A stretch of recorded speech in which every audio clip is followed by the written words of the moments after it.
Bonjour, mesdames et messieurs. In this class, I'm going to show you the 3 deadly sins of sky replacement. These are 3 mistakes I see a lot of people doing sky replacement are doing over and over and over. So we're going to tackle all 3, and then I'm going to show you how to replace the sky for sunrise, sunset, even the Milky Way. I'm even going to show you how to do time blending, where you take a sunset and then you add the Milky Way. I'm going to show you what to do when the sky replacement doesn't work. I'm also going to show you how to use Nano Banana, which just came into Photoshop, which is Google AI, to do sky replacement if you don't have a huge collection of sky.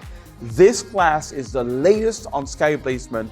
It's going to blow your mind exclusively on Kelby One.